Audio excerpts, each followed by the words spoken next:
저런 못돼 먹고 못 배운 년이 나를 지금껏 속였어. 장례식장 안이 순식간에 아수라장이 되었습니다. 막내 며느리 김소영의 절규가 조용했던 빈소를 완전히 뒤흔들었죠. 그녀의 얼굴은 새하얗게 질려 있었고 손에 들고 있던 명품 핸드백을 바닥에 내던지며 소리를 질렀습니다. 150억? 150억이라고 하셨나요? 소영의 목소리는 히스테리컬하게 떨리고 있었습니다. 변호사는 침착하게 고개를 끄덕였습니다. 네, 맞습니다. 은성재단 자산 규모 150억 원, 그리고 기타 개인 재산까지 포함해서. 그 순간 모든 시선이 한 사람에게 집중됐습니다. 구석진 자리에 조용히 앉아있던 큰며느리. 검은 한복을 입고 지친 듯 차분한 표정을 짓고 있던 그녀에게 말이죠. 그런데 정말 이상했습니다. 다른 모든 사람들이 충격에 빠져 난리를 치고 있는 동안 그녀만은 전혀 놀라지 않았거든요. 마치 이미 모든 걸 알고 있었던 것처럼. 대체 무슨 일이 벌어진 걸까요? 평범해 보였던 그 여자에게 도대체 무슨 비밀이 숨겨져 있었던 걸까요? 자, 그럼 시간을 되돌려 이 모든 일이 어떻게 시작됐는지 차근차근 들려드리겠습니다. 잠깐. 이야기가 궁금하시다면 구독, 좋아요 눌러주시고요. 그럼 이야기를 시작해 보겠습니다. 사흘 전 아침이었습니다. 고현정은 작은 원룸에서 눈을 떴습니다. 47세, 여전히 혼자였죠. 벽에 걸린 낡은 시계가 새벽 6시 30분을 가리키고 있었습니다. 또 하루가 시작되는구나. 그녀의 하루는 언제나 이렇게 시작됐습니다. 시아버지를 위한 준비로 말이죠. 냉장고를 열어보니 달걀 3개와 시든 파 몇 뿌리가 전부였습니다. 연정은 깊은 한숨을 쉬었죠. 생활비가 또 바닥났거든요. 남편이 세상을 떠난 지 벌써 10년. 그가 남긴 빚까지 떠안고 살아가기엔 턱없이 모자랐습니다. 그래도 아버님만큼은 제대로 챙겨드려야지. 연정은 마지막 달걀까지 깨뜨려 정성스럽게 죽을 끓였습니다. 자신의 아침은 물에 탄 미숫가루 한 봉지로 때우더라도 시아버지만큼은 제대로 챙겨드리고 싶었거든요. 1시간 후 연정은 요양원에 도착했습니다. 82세의 박 회장은 침대에 누워 연정을 기다리고 있었죠. 연정아, 왔구나. 네, 아버님. 따끈한 죽 끓여왔어요. 연정이 조심스럽게 숟가락으로 한 입씩 떠서 드리려는 순간이었습니다. 어머, 연정 언니. 뒤에서 들려온 날카로운 목소리. 돌아보니 막내 며느리 김소영이 서 있었습니다. 최신형 명품 핸드백을 들고 진한 향수 냄새를 풍기며 말이죠. 아, 소영아. 일찍 왔네. 언니는 정말 대단하세요. 이렇게 매일매일 새벽부터 오시고. 소영의 말투에는 노골적인 비꼼이 섞여 있었습니다. 겉으로는 칭찬하는 듯 했지만 톤은 완전히 달랐죠. 당연한 일이에요. 연정이 담담하게 답했습니다. 하지만 소영은 거기서 멈추지 않았어요. 그런데 언니, 요즘 어떻게 지내세요? 들으니까 아직도 그 좁은 원룸에서. 소영은 일부러 목소리를 크게 냈습니다. 다른 보호자들이 모두 들으라는 듯이 말이죠. 경제적으로 많이 힘드시죠? 아무래도 형님이 남기신 빚도 있고. 연정의 얼굴이 순간 붉어졌습니다. 창피함과 분노가 동시에 몰려왔거든요. 하지만 그녀는 꾹 참았습니다. 시아버지 앞에서 소란을 피우고 싶지 않았거든요. 저는 괜찮아요. 괜찮다고요? 어머나, 언니는 정말 강하셔. 소영이 비웃듯 헛웃음을 지었습니다. 그러더니 간병인에게 다가가서 큰 소리로 말했어요. 간병인님, 혹시 우리 아버님 병실비 연체된 건 없죠? 제가 바로 정리해드릴게요. 이 말은 명백히 연정을 겨냥한 것이었습니다. 가난한 큰며느리 대신 내가 돈을 대고 있다는 뜻이었죠. 아, 소영 씨는 정말 효부시네요. 간병인이 감탄하며 말했습니다. 아니에요. 당연한 일이죠. 아버님을 모시는 건 우리 가족의 의무니까요. 소영은 우리라고 말하면서도 연정을 완전히 배제하는 듯한 차가운 시선을 보냈습니다. 아, 그리고 간병인님. 오늘부터 아버님 간식도 더 좋은 걸로 준비해 주세요. 가격은 전혀 상관없어요. 또 다른 공격이었습니다. 연정은 조용히 시아버지께 죽을 계속 드렸습니다. 박 회장은 아무 말 없이 연정이 떠주는 죽을 천천히 받아드셨죠. 하지만 그의 날카로운 눈빛에는 무언가 깊은 생각이 담겨 있었습니다. 아버님, 저는 이만 가볼게요. 소영이 비싼 시계를 보며 말했습니다. 오늘 오후에 강남 백화점에서 친구들이랑 쇼핑하기로 했거든요. 아, 그러고 보니 언니는 요즘 뭐 하세요? 취미 생활이라도 있으신가요? 또 다른 비수였습니다. 연정에게는 친구들과 커피를 마시거나 쇼핑을 할 여유 따위가 없다는 걸 모르는 사람이 없었거든요. 저는 아버님 돌보는 게 전부예요. 어머, 그러면 안 되죠. 언니도 자신을 위한 시간을 가져야 해요. 아, 그런데 경제적 여건이. 소영은 의도적으로 말꼬리를 흐렸습니다. 하지만 그 의미는 누구나 알 수 있었죠.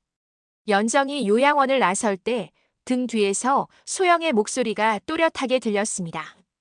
간병인님, 우리 아버님 영양제도 수입산으로 바꿔주세요. 가격은 정말 상관없거든요. 집으로 돌아가는 버스 안에서 연정의 마음은 무거웠습니다. 10년 동안 이런 일들의 연속이었거든요. 가족들 앞에서 초라한 모습을 보이는 것, 무시당하는 것, 그리고 그 모든 걸 혼자 참아내야 하는 것. 하지만 연정에게는 아무도 모르는 비밀이 있었습니다. 그녀가 정말로 누구인지 주변 사람들은 상상조차 할 수 없었죠. 그날 밤 연정의 휴대폰이 울렸습니다. 요양원에서 걸려온 급한 전화였어요. 그날 밤 11시 연정의 휴대폰이 요란하게 울렸습니다. 고연정 씨죠? 빨리 오세요. 아버님 상태가 급격히 나빠지셨어요. 간병인의 다급한 목소리였습니다. 연정은 잠옷 차림 그대로 뛰쳐나갔죠. 요양원에 도착했을 때 박 회장은 산소호흡기를 끼고 누워 있었습니다. 숨소리가 거칠고 힘들어 보였어요. 아버님. 연정이 침대 옆에 무릎을 꿇고 앉았습니다. 박 회장이 힘겹게 눈을 떴어요. 연정아.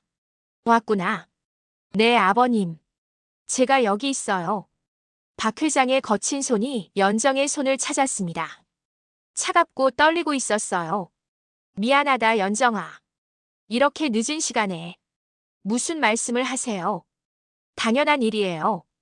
연정의 눈에서 눈물이 흘렀습니다. 10년 동안 친아버지처럼 모셔온 분이었거든요. 남편을 잃고 절망에 빠져 있을 때 유일하게 따뜻하게 대해주셨던 분이기도 했고요. 그날 밤 연정은 병실에서 밤을 새웠습니다. 다른 가족들에게도 연락을 했지만 아무도 오지 않았어요. 급하다는 연락을 했는데도 말이죠. 새벽 5시쯤 박 회장이 조금 의식을 되찾았습니다. 연정아. 네, 아버님. 내가 참 고생이 많았구나. 박 회장의 목소리에는 깊은 감정이 담겨 있었습니다. 10년 전 일을 생각하면 정말 미안했다. 연정은 고개를 저었습니다. 그때 이야기는 너무 아픈 기억이었거든요. 남편이 사업에 실패했을 때 모든 가족들이 등을 돌렸는데 박 회장의 목소리가 떨렸습니다. 그때 너만이 나를 버리지 않았지. 연정의 가슴이 뜨거워졌습니다. 그때를 떠올리니 눈물이 또다시 흘렀어요. 너는 혼자서 빚도 갚아가면서 나까지 돌봐주었다. 당연한 일이었어요, 아버님. 아니다. 당연하지 않았어. 박 회장이 연정의 손을 더 꽉 잡았습니다. 연정아, 나는 알고 있었다. 뭘 알고 계셨다는 거죠? 내가 어떻게 그 큰 빚을 갚았는지. 연정의 얼굴이 순간 굳어졌습니다. 설마 아버님이 자신의 비밀을, 내가 어떤 일을 했는지, 어떤 결정을 내렸는지. 아버님, 괜찮다. 말하지 않아도 된다. 박 회장이 힘없는 미소를 지었습니다. 나는 그저 고맙다고 말하고 싶었을 뿐이다. 오전 9시가 되자 가족들이 하나둘 도착하기 시작했습니다. 막내 며느리 소영이 제일 먼저 왔어요. 어머 언니, 밤새 여기 계셨어요? 소영은 말로는 걱정하는 척했지만 눈빛은 차가웠습니다. 아버님이 많이 편찮으셔서. 그래도 몸단장은 좀 하고 오시지. 아버님이 보시기에도. 소영은 자신과 연정의 차림새를 일부러 비교하듯 말했습니다. 자신은 완벽하게 화장하고 깔끔한 옷을 입었지만 연정은 밤새 간병을 하느라 지쳐 보였거든요. 간병이님, 아버님 상태가 어떠신가요? 많이 위험하신 상태예요. 가족분들이 곁에 계셔주시는 게. 아, 그럼 제가 더 좋은 병원으로 옮겨드릴까요? 비용은 제가 다 부담할 테니까요. 소영은 또다시 자신의 경제력을 과시했습니다. 연정은 조용히 박 회장의 이마를 닦아드렸어요. 둘째 며느리도 도착했습니다. 그녀는 소영의 눈치를 보며 조심스럽게 말했어요. 언니 고생 많으셨어요. 괜찮아. 당연한 일이야. 그런데 아버님이 정말 위험하신 건가요? 둘째 며느리의 목소리에는 걱정이 섞여 있었습니다. 하지만 소영이 날카롭게 쳐다보자 말을 멈췄어요. 오후가 되자 의사가 나와서 가족들에게 말했습니다. 아마 오늘 밤이 고비일 것 같습니다. 그 말을 들은 소영이 갑자기 울음을 터뜨렸습니다. 아버님, 안 돼요. 아직 해드릴 일이 너무 많은데. 하지만 연정은 알고 있었습니다. 지난 10년 동안 소영이 아버님을 찾아온 건 손에 꼽을 정도였다는 걸 말이에요. 그날 저녁 박 회장은 가족들을 모두 내보내고 연정만 남겨두었습니다. 연정아, 가까이 와라. 연정이 귀를 기울이자 박 회장이 작은 목소리로 말했어요. 내 집 서재. 맨 아래 서랍에 봉투가 하나 있다. 네. 그걸 김 변호사한테 전해줘라. 무슨 봉투인가요? 너만 알면 된다. 아무한테도.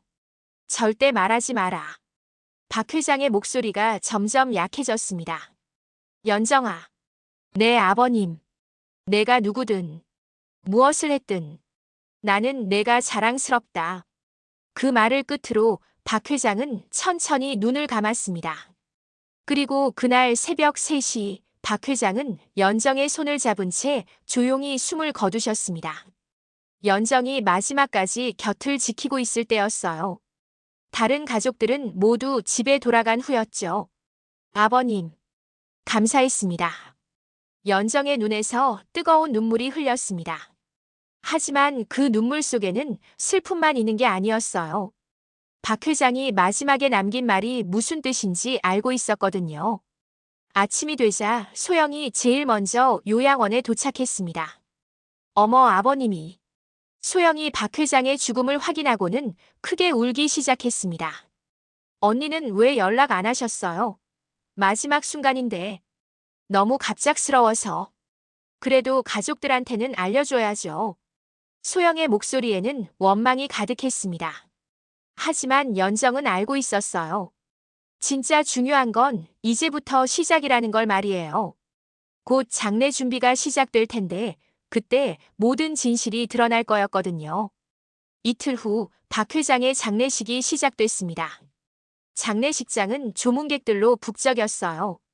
박 회장이 운영했던 건설회사 관계자들, 동네 사람들, 그리고 가족들이 모여 있었죠. 연정은 상주석에 앉아 조문객들을 맞이하고 있었습니다.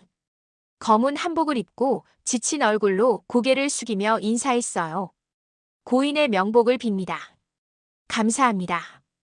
연정의 목소리는 쉬어 있었습니다. 며칠 동안 울고 또 울었거든요. 그런데 소영은 달랐습니다. 그녀는 마치 자신이 주인인 것처럼 장례식장을 돌아다니며 큰 소리로 말하고 있었어요. 아, 사장님. 오셨군요. 저희 아버님이 평소에 사장님 이야기를 자주 하셨어요. 정말 갑작스럽게 돌아가셔서 저희도 너무 놀랐습니다. 소영이 조문객들과 대화하는 모습을 보며 연정은 속으로 한숨을 쉬었습니다. 평소에는 아버님에게 관심도 없다가 이제 와서 저런다는 게 한심했거든요. 점심시간이 되자 가족들이 따로 모여 앉았습니다. 연정, 소영, 둘째 며느리, 그리고 몇몇 친척들이었어요. 언니, 소영이 연정을 불렀습니다. 네. 아버님 유언이나 그런 거 없으셨나요? 갑작스러운 질문이었습니다. 연정은 잠시 망설였어요. 특별한 말씀은 정말요? 마지막에 뭔가 말씀하시지 않으셨어요? 소영의 눈빛이 예리해졌습니다. 마치 뭔가를 의심하고 있다는 듯이 말이에요. 그냥 고맙다고 하셨어요. 고맙다고요? 네. 돌봐줘서 고맙다고. 소영이 코웃음을 쳤습니다. 그게 다예요. 정말? 네. 그때 둘째 며느리가 조심스럽게 끼어들었습니다. 소영아, 지금 그런 얘기할 때가 아니잖아. 언니는 가만히 계세요. 소영이 둘째 며느리를 향해 날카롭게 말했습니다. 저는 궁금해서 그러는 거예요. 아버님이 10년 동안 누구 덕분에 살아오셨는데 감사 인사만 하시고 가셨을 리가 없잖아요. 소영의 말에는 가시가 돋아 있었습니다. 연정을 향한 의심과 질투가 섞여 있었어요. 소영아. 연정이 조용히 말했습니다. 뭐? 아버님이 돌아가신 지 이틀밖에 안 됐어. 이런 얘기는 나중에. 나중에요? 언제요? 소영의 목소리가 점점 높아졌습니다. 언니가 뭔가 숨기고 있는 것 같은데요. 뭘 숨긴다는 거야? 아버님이 마지막에 뭔가 말씀하셨을 텐데 왜 안 알려주세요? 조문객들이 힐끔힐끔 쳐다보기 시작했습니다. 상주 가족들이 다투는 모습이 보기 좋지 않았거든요. 소영아, 목소리 좀 낮춰. 연정이 타이르듯 말했습니다. 왜요? 제가 뭔가 잘못 말했나요? 지금은 아버님 장례식이야. 조문객들도 보고 있고. 그러니까 더 정확히 해야 하는 거 아니에요? 소영이 더욱 목소리를 높였습니다. 언니가 10년 동안 아버님을 모신 건 인정해요. 하지만 그렇다고 해서 뭔가 숨길 권리가 있는 건 아니잖아요. 연정의 얼굴이 붉어졌습니다. 참을 만큼 참았는데 이제는 화가 나기 시작했거든요. 나한테 뭘 숨기라는 거야? 아버님이 마지막에 하신 말씀이요. 고맙다고 하셨다니까. 그게 다라고요? 둘째 며느리가 당황해서 말렸습니다. 야, 너희들. 여기가 어딘데 그래? 하지만 소영은 멈추지 않았어요. 언니, 솔직히 말해봐요. 아버님이 뭔가 더 말씀하시지 않으셨어요? 정말 없어. 거짓말하지 마세요. 소영이 테이블을 쾅 치며 일어났습니다. 언니가 지금 뭔가 숨기고 있다는 거 다 티가 나요. 조문객들이 모두 이쪽을 쳐다봤습니다. 수군수군 소리도 들려왔어요. 저기 뭔 일이야? 상주 가족들이 싸우나 봐. 아이고, 보기 안 좋네. 연정이 부끄러워서 고개를 숙였습니다. 아버님 장례식에서 이런 소동이 벌어진다는 게 너무 창피했거든요. 소영아, 제발. 제발 뭐요? 언니가 솔직하게 말하시면 되잖아요. 그때 친척 어른 한 분이 다가왔습니다. 야, 너희들 뭐 하는 거야? 여기가 어딘데? 죄송합니다, 삼촌. 연정이 고개를 숙였습니다. 소영이도 좀 조용히 해. 사람들이 다 보잖아. 하지만 소영은 뒤로 물러서지 않았어요.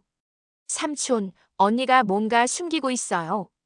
아버님이 마지막에 뭔가 말씀하셨는데 안 알려준다고요. 그게 지금 중요한 일이야. 아버님 장례 치르는 게 먼저지. 하지만은 무슨. 조용히 안 해? 친척 어른의 호통에 소영이 겨우 입을 다물었습니다. 하지만 연정을 쳐다보는 눈빛은 여전히 의심으로 가득했어요. 그날 저녁 문상객들이 모두 돌아간 후에도 소영의 의심은 계속됐습니다. 언니. 뭐? 정말 마지막 말씀이 그게 다예요. 그만해, 소영아. 전 정말 궁금해서 그러는 거예요. 소영이 연정 앞에 바짝 다가앉았습니다. 언니가 10년 동안 아버님을 모신 건 고마워요. 정말로. 하지만 그렇다고 해서 모든 걸 혼자 알고 있을 필요는 없잖아요. 연정은 대답하지 않았습니다. 박 회장이 마지막에 남긴 말을 떠올렸거든요. 아무한테도 말하지 말라고 하셨던 그 말을요. 언니, 정말 없다니까. 그럼 아버님 집에 가서 확인해 볼까요? 소영의 제안에 연정이 깜짝 놀랐습니다. 뭘 확인한다고? 혹시 유언장이나 그런 게 있을지도 모르잖아요. 연정의 마음이 조급해졌습니다. 박 회장이 말씀하신 서랍 속 봉투가 떠올랐거든요. 그런 건 나중에 해도. 왜요? 지금 못할 이유라도 있어요? 소영의 눈빛이 더욱 날카로워졌습니다. 마치 연정이 뭔가 숨기고 있다는 걸 확신한다는 듯이 말이에요. 다음 날 오후 가족들이 박 회장의 집에 모였습니다. 소영이 주도해서 모임을 만든 거였어요. 연정으로서는 거부하기 어려운 상황이었죠. 자, 그럼 아버님 방부터 살펴볼까요? 소영이 팔을 걷어붙이며 말했습니다. 마치 탐정이라도 된 것처럼 말이에요. 소영아, 이러는 게 맞나? 둘째 며느리가 조심스럽게 물었습니다. 뭐가 문제예요? 아버님이 뭔가 남겨두신 게 있을 수도 있잖아요. 그래도 언니는 가만히 계세요. 저 혼자 할 테니까. 소영이 박 회장의 방으로 들어갔습니다. 연정은 마음이 조급했어요. 서재 서랍에 있는 봉투가 발견될까봐 걱정됐거든요. 여기 뭐가 있네요. 소영이 서랍을 열어보며 소리쳤습니다. 연정의 심장이 쿵쾅거렸어요. 뭐가 있는데? 통장이 몇 개 있어요. 그리고 소영이 서랍을 뒤적거렸습니다. 이상하네. 여기 열쇠가 하나 있어요. 열쇠?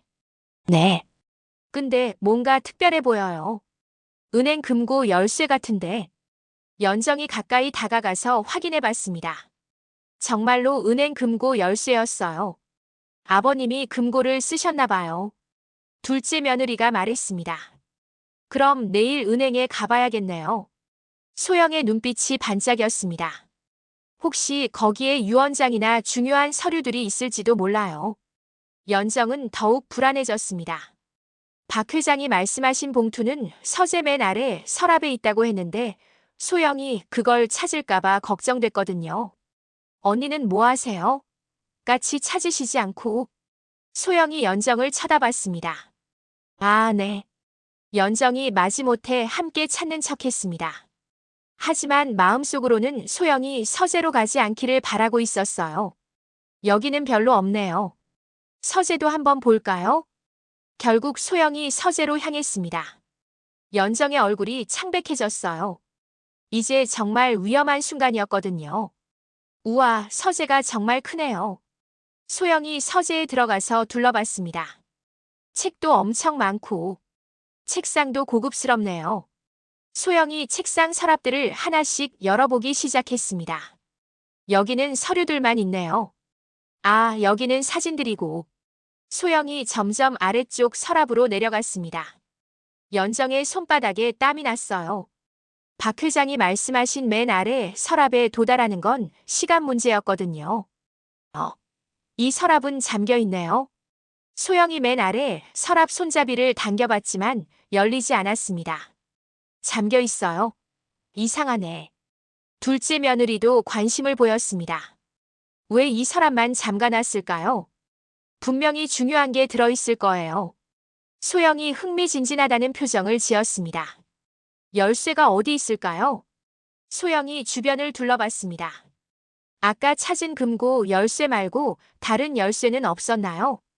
글쎄요. 다시 한번 찾아볼까요? 소영이 다른 서랍들을 다시 뒤지기 시작했습니다. 연정은 속으로 기도했어요. 제발 열쇠를 찾지 못하기를 말이에요. 있다. 여기 작은 열쇠가 하나 더 있어요. 소영이 작은 열쇠를 발견하고는 신이 났습니다. 이걸로 열어볼까요?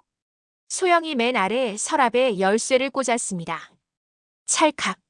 서랍이 열렸어요. 어머, 뭔가 있어요. 소영이 서랍 안을 들여다봤습니다. 봉투가 하나 있네요.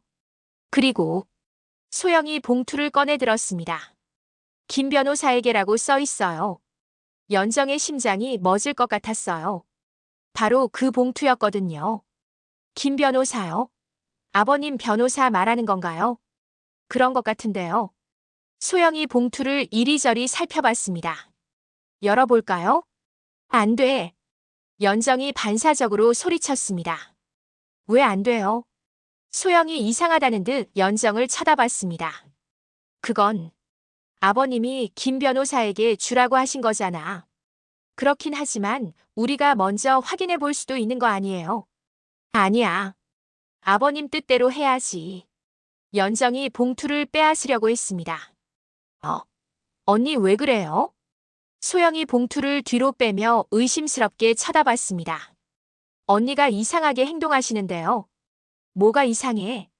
아까부터 계속 뭔가 숨기려고 하시잖아요.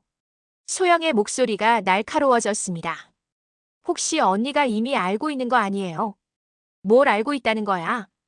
이 봉투 얘기 말이에요. 소영이 봉투를 흔들며 말했습니다. 아버님이 마지막에 뭔가 말씀하셨다고 했잖아요. 바로 이 봉투 얘기였던 거 아니에요? 연정이 말문이 막혔습니다. 소영의 추리가 정확했거든요. 그래서 아까부터 계속 숨기려고 했던 거죠? 그게 아니야. 그럼 뭐예요? 소영이 더욱 다그쳤습니다. 언니 솔직히 말해봐요. 아버님이 이 봉투 얘기하셨죠? 연정이 침묵했습니다. 대답 안 하시는 게 답이네요. 소영이 씩씩거리며 말했습니다. 좋아요. 그럼 지금 당장 김 변호사한테 연락해서 만나요. 지금? 네, 지금. 더 이상 숨길 거 없잖아요. 소영이 휴대폰을 꺼내 들었습니다. 김 변호사 번호 알고 계시죠? 연정은 어쩔 수 없었습니다. 이미 봉투가 발견된 이상 더 이상 미룰 수도 없었거든요. 알고 있어. 그럼 전화하세요. 소영이 봉투를 꼭 쥐고 연정을 재촉했습니다. 연정이 떨리는 손으로 전화를 걸었어요. 곧 모든 비밀이 밝혀질 시간이 다가오고 있었거든요. 1시간 후 김 변호사가 박 회장의 집에 도착했습니다. 60대 중반의 온화한 인상을 가진 분이었어요. 박 회장과는 30년 넘게 알고 지낸 사이였죠. 고인의 명복을 빕니다. 김 변호사가 먼저 인사를 건넸습니다. 감사합니다. 연정이 고개를 숙였어요. 그런데 갑자기 저를 부르신 이유가 이것 때문이에요. 소영이 봉투를 내밀었습니다. 아버님이 남겨두신 건데 선생님께 드리라고 하셨다고 해요. 김 변호사가 봉투를 받아들고 잠시 살펴봤습니다. 아, 이걸 찾으셨군요. 역시 아시는 거였어요. 소영이 흥미진진하게 물었습니다. 네. 고인께서 미리 말씀해 두셨습니다. 김 변호사가 봉투를 조심스럽게 열었어요. 안에서 편지 한 장과 서류 몇 장이 나왔습니다. 이건 유언장이군요. 유언장이요? 소영의 눈이 반짝였습니다. 그럼 아버님이 뭔가 남겨두신 게 있다는 말씀이신가요? 그렇습니다. 하지만 김 변호사가 서류들을 살펴보더니 놀란 표정을 지었어요. 뭔가 문제라도 있나요? 둘째 며느리가 걱정스럽게 물었습니다. 아니요, 문제라기보다는 김 변호사가 다시 한번 서류를 자세히 봤습니다. 정말 놀랍네요.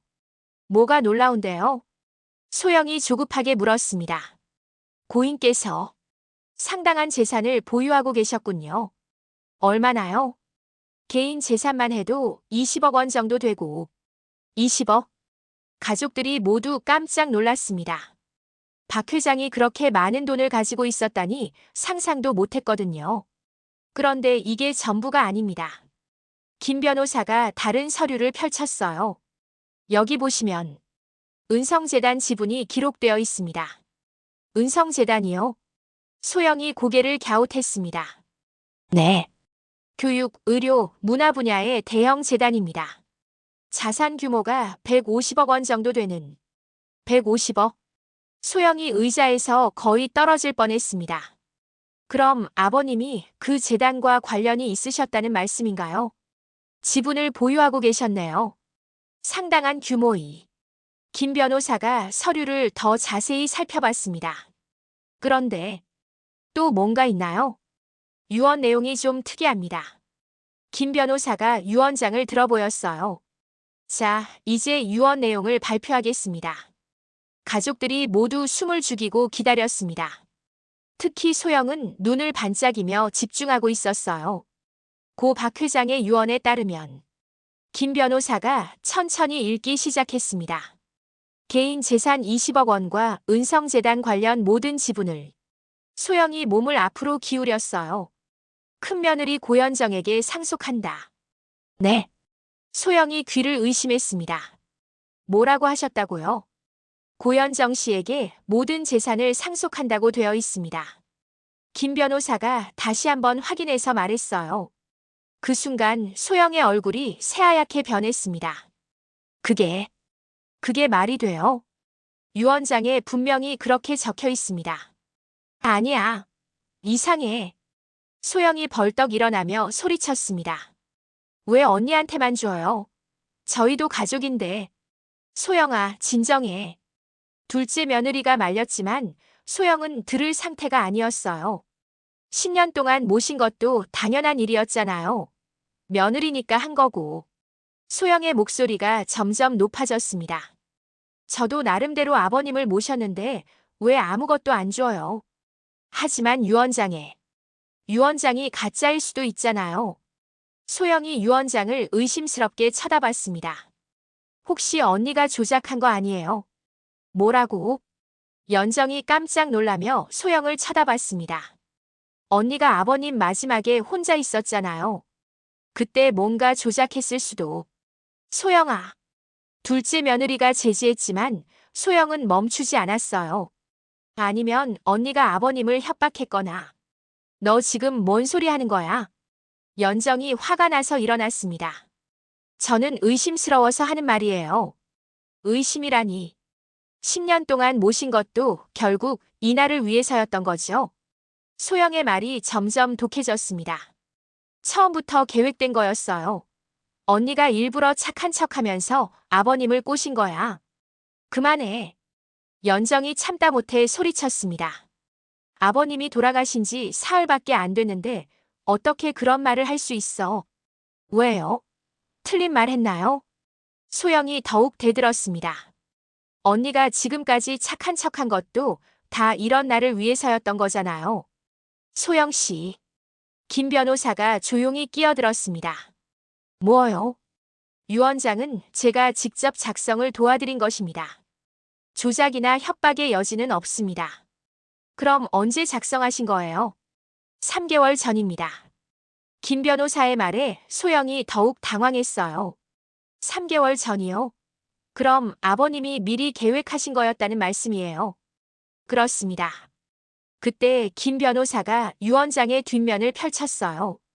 그리고 여기에 고인의 편지가 있습니다. 편지요? 네. 가족들에게 남기신 마지막 말씀입니다. 김 변호사가 편지를 읽기 시작했는데 그 내용을 들은 가족들의 반응은 상상을 초월할 정도였습니다. 김 변호사가 박 회장의 편지를 읽기 시작했습니다. 사랑하는 가족들에게 내가 이 편지를 쓰는 이유는 마지막으로 진실을 말하고 싶어서입니다. 소영이 긴장한 표정으로 들었어요. 10년 전 연정이의 남편이 사업에 실패했을 때를 기억할 것입니다. 그때 우리 가족은 모두 등을 돌렸습니다. 연정의 눈에 눈물이 맺혔어요. 하지만 연정이만은 달랐습니다. 혼자서 모든 빚을 짊어지고 나까지 돌봐주었죠. 그런데 내가 최근에 알게 된 사실이 있습니다. 김 변호사의 목소리가 조금 떨렸어요. 연정이가 그 빚을 어떻게 갚았는지. 소영이 귀를 쫑긋 세웠습니다. 연정이는 자신이 설립한 은성재단을 통해 빚을 갚았습니다. 네. 소영이 깜짝 놀라며 소리쳤습니다. 뭐라고요? 그렇습니다. 연정이가 바로 은성재단의 설립자이자 이사장입니다. 가족들이 모두 입을 벌리고 연정을 쳐다봤어요. 그게 무슨 소리예요? 소영이 믿을 수 없다는 표정으로 말했습니다. 언니가 재단 이사장이라고요? 김 변호사가 서류를 꺼내 보여주었습니다. 여기 은성재단 등록 서류가 있습니다. 설립자와 이사장 모두 고현정으로 되어 있습니다. 이건 말도 안 돼. 소영이 서류를 빼앗아 보았습니다. 언니가 재단 이사장이면 그럼 그 150억이 모두 연정 씨 소유입니다. 김 변호사가 담담하게 말했어요. 소영의 다리에 힘이 빠져 의자에 주저앉았습니다. 그럼 언니는 그동안 가난한 척 연기를 하고 있었던 거예요. 둘째 며느리도 믿을 수 없다는 표정이었어요. 연정이 조용히 고개를 끄덕였습니다. 그래. 맞아. 왜? 왜 그랬어요? 소영이 떨리는 목소리로 물었습니다. 왜 속였어요? 속인 게 아니야. 연정이 천천히 입을 열었습니다. 그냥 평범하게 살고 싶었을 뿐이야. 평범하게요? 10년 전에 남편을 잃고 모든 게 무너졌을 때 나는 선택을 해야 했어. 연정의 목소리에 감정이 실렸어요. 빚을 갚기 위해 가지고 있던 사업을 정리하고 그 돈으로 재단을 만들었지. 그럼 처음부터 돈이 있었다는 말씀이에요? 아니야. 그때는 정말 가난했어. 연정이 고개를 저었습니다. 하지만 재단 사업이 성공하면서 점점 커진 거야. 그럼 왜 말 안 했어요? 소영이 억울하다는 듯 소리쳤습니다. 왜 우리를 속였어요? 너희들이 나를 어떻게 대했는지 기억 안 나. 연정이 조용히 반문했습니다. 가난하다고 무시하고 비웃고. 소영의 얼굴이 빨갛게 달아올랐어요. 그건 만약 내가 처음부터 재단 이사장이라고 했다면 어땠을까? 연정이 씁쓸하게 웃었습니다. 아마 너희들 태도가 완전히 달랐겠지. 소영이 아무 말도 할 수 없었어요. 연정의 말이 맞았거든요. 하지만 아버님은 달랐어. 연정이 박 회장을 떠올리며 말했습니다. 내가 가난할 때도 부자일 때도 똑같이 대해주셨어. 김 변호사가 편지를 계속 읽었습니다. 연정이는 10년 동안 자신의 정체를 숨기면서까지 나를 돌봐주었습니다. 돈 때문이 아니라 진심으로 말입니다. 그래서 나는 연정이에게 모든 것을 맡기기로 했습니다. 소영이 고개를 떨구었어요. 그리고 소영이에게 한 말씀 드리고 싶습니다. 소영이 고개를 번쩍 들었습니다. 돈이 전부가 아닙니다. 진심이 더 소중한 것입니다. 편지를 다 듣고 나서 방 안이 조용해졌습니다. 소영이 연정을 쳐다봤어요.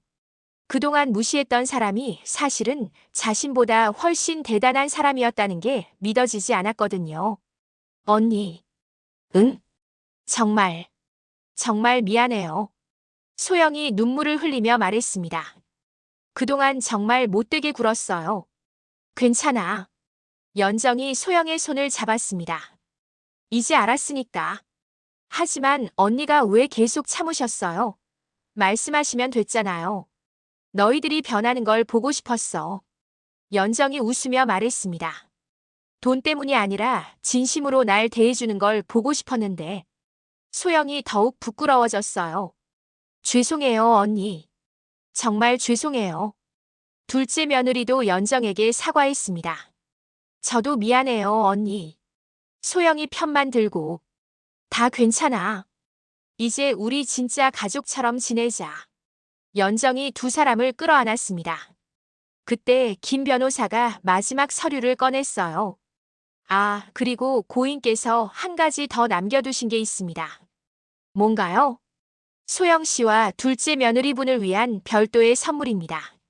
소영이 놀란 표정을 지었어요. 저희한테요? 네. 각각 5천만 원씩 별도로 준비해 두셨습니다. 정말요? 다만 조건이 있습니다. 조건이요? 앞으로 연정 씨와 화목하게 지내야 한다는 조건입니다. 소영과 둘째 며느리가 서로를 쳐다보고는 웃음을 터뜨렸어요. 그거야 당연하죠.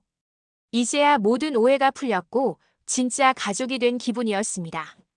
그날 저녁 가족들이 모두 돌아간 후 연정은 혼자 박 회장의 서재에 앉아 있었습니다. 김 변호사가 놓고 간 또 다른 봉투가 책상 위에 있었어요. 연정이에게만이라고 쓰여 있었죠. 연정이 조심스럽게 봉투를 열었습니다. 안에는 박 회장의 또 다른 편지가 들어 있었어요. 사랑하는 연정아. 편지는 이렇게 시작됐습니다. 이 편지는 너만 읽게 될 것이다. 다른 가족들 앞에서는 할 수 없는 진짜 이야기를 하려고 한다. 연정의 눈에 눈물이 맺혔어요. 먼저 고백할 게 있다. 나는 내가 은성재단 이사장이라는 걸 처음부터 알고 있었다. 네. 연정이 깜짝 놀라며 중얼거렸습니다. 10년 전 내 남편이 죽은 직후에 이미 알았다. 내가 어떤 일을 하고 있는지, 어떻게 빚을 갚아나가고 있는지 모두 말이다. 연정이 편지를 든 손이 떨렸어요. 그런데도 왜 모르는 척했는지 궁금하겠지. 연정이 고개를 끄덕였습니다. 그건 너를 시험해보고 싶었기 때문이다. 시험이요? 연정이 혼자 중얼거렸어요. 돈이 있는 줄 알면서도 가난한 척하며 나를 돌봐줄 사람인지, 진심으로 가족을 생각하는 사람인지 알고 싶었다. 연정의 눈에서 눈물이 흘렸습니다. 그리고 너는 완벽하게 시험을 통과했다. 10년 동안 한 번도 내게 돈을 요구하지 않았고 힘들 때도 불평하지 않았다. 편지를 읽으면서 연정은 박 회장이 얼마나 자신을 깊이 이해하고 있었는지 깨달았어요. 하지만 내가 가장 감동받은 건 다른 것이었다. 뭐가요? 내가 다른 가족들에게 화를 내지 않은 것이다. 연정이 편지를 더 자세히 읽었어요. 소영이가 그렇게 심하게 굴어도 둘째 며느리가 모른 척해도 너는 참았다. 복수하려고 하지도 않았고 자신의 힘을 이용해 그들을 굴복시키려고 하지도 않았다. 연정이 고개를 끄덕였어요. 정말로 그랬거든요. 그게 바로 내가 너를 진짜 딸로 여기는 이유다. 연정이 울음을 터뜨렸습니다. 이제 진실을 말해보겠다. 사실 나도 너만큼이나 많은 비밀을 가지고 있었다. 비밀이요? 내가 너에게 남겨주는 재산은 내 것이 아니다. 연정이 깜짝 놀랐어요. 그건 원래 내 것이었다. 제 것이었다고요? 연정이 편지를 다시 읽어봤습니다. 10년 전 내가 은성재단을 만들 때 나는 몰래 투자를 했다. 상당한 금액을 말이다. 연정이 입을 벌렸어요. 내가 혼자 힘들어하는 걸 보고만 있을 수 없었거든. 그래서 익명으로 재단에 투자했다. 그래서 재단이 그렇게 빨리 성장한 거였구나. 연정이 혼자 중얼거렸어요. 그 투자금이 지금은 몇 배로 불어났다. 그러니까 내가 너에게 상속해주는 돈은 사실 내가 번 돈이나 마찬가지다. 연정이 더욱 눈물을 흘렸습니다. 하지만 이것도 중요한 게 아니다. 내가 정말 하고 싶었던 말은 다른 것이다. 연정이 편지에 더욱 집중했어요. 연정아, 고마웠다. 정말로 고마웠다. 내가 아니었다면 나는 외로운 늙은이로 죽었을 것이다. 하지만 너 덕분에 마지막 10년이 정말 행복했다. 연정이 소리내어 울기 시작했습니다. 돈이 많고 적고는 중요하지 않았다. 진심으로 나를 아버지처럼 생각해주는 사람이 있다는 게 가장 큰 선물이었다. 그리고 마지막으로 부탁이 하나 있다. 연정이 눈물을 닦으며 편지를 계속 읽었어요. 다른 가족들을 용서해달라. 그들도 나름대로는 나를 사랑했을 것이다. 다만 표현하는 방법을 몰랐을 뿐이다. 연정이 고개를 끄덕였습니다. 그리고 내 재단을 통해 더 많은 사람들을 도와달라. 너처럼 어려운 상황에서도 포기하지 않는 사람들을 말이다. 마지막으로 너무 혼자 살려고 하지 마라. 좋은 사람 만나서 행복하게 살아라. 편지의 마지막 부분이었어요. 사랑한다, 내 딸아. 정말 자랑스러운 딸이다. 아버지가. 연정이 편지를 다 읽고 나서 한참 동안 울었습니다. 박 회장이 얼마나 자신을 사랑했는지, 얼마나 깊이 이해하고 있었는지 알 수 있었거든요. 그때 전화벨이 울렸어요. 여보세요? 언니, 저 소영이에요. 소영의 목소리였습니다. 응, 뭐야? 혹시 언니 시간 있으시면 내일 같이 식사하실래요? 식사? 네. 그동안 정말 죄송했다는 말씀도 제대로 드리고 싶고, 앞으로 어떻게 지냈으면 좋을지 의논도 하고 싶어서요. 연정이 미소를 지었습니다. 그래, 좋아. 정말요? 감사해요, 언니. 소영의 목소리가 밝아졌어요. 둘째 언니도 같이 나오신대요. 저희가 맛있는 거 사드릴게요. 너희가 왜 사? 내가 살게. 아니에요. 저희가 그동안 못되게 굴었는데 어떻게 언니가 사세요? 연정이 웃음을 터뜨렸습니다. 정말 오랜만에 듣는 따뜻한 말이었거든요. 전화를 끊고 나서 연정은 다시 박 회장의 편지를 펼쳐봤어요. 그리고 마음속으로 말했습니다. 아버지, 저 정말 행복할게요. 그리고 더 많은 사람들을 도울게요. 아버지가 원하셨던 대로요. 창밖으로 따뜻한 봄바람이 불어왔습니다. 연정의 새로운 시작을 축복하는 것 같았어요. 한 달 후, 연정은 은성재단 이사장실에 앉아 있었습니다. 더 이상 숨길 필요가 없어진 그녀는 당당하게 자신의 자리로 돌아왔어요. 비서가 들어와 보고했습니다. 이사장님, 오늘 장학금 전달식 준비가 완료됐습니다. 고마워요.